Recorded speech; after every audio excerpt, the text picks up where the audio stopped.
So I'm just going to make a quick post. I wanted to tell people about this book. It's called Exposing the Expositions.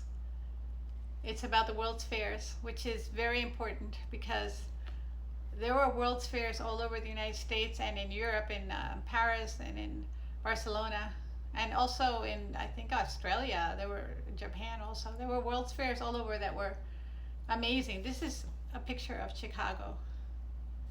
And this statue was enormous. It was made of, they say, either plated gold or even possibly pure gold. The buildings look like you're in Prague or Rome.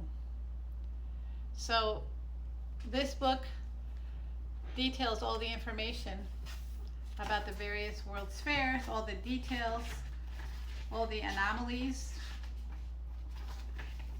why it doesn't make sense, why it doesn't make sense that these buildings were torn down right after they were built, how they were built in 2 years. The Chicago World's Fair supposedly was built in 2 years, and then right after the World's Fair was torn down. Why would they tear down these beautiful buildings? Doesn't make sense. They say they were temporary buildings, but they weren't. Look at this. This is a mechanical building. This building housed about 300,000 people could go inside this building. These were clearly not temporary buildings.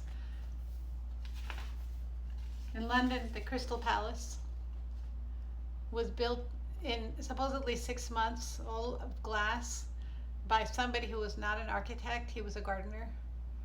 So the conclusion of this book is that these World's Fairs were found. They weren't built, they were found.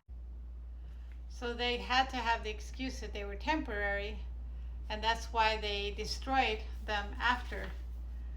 The reason they destroyed these World's Fairs is to keep us from knowing that we had free energy just less than 100 years ago.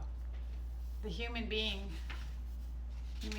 on this earth had free energy, and we were capable of building these things, and we were capable of lighting them up. So I recommend you get this book. It's on Amazon, and tell everybody about what happened in the World's Fairs, because we need to wake up everybody so that we can somehow get our power back and somehow get the right to have our free energy that we deserve, that God gave us, and that we're not being allowed to use.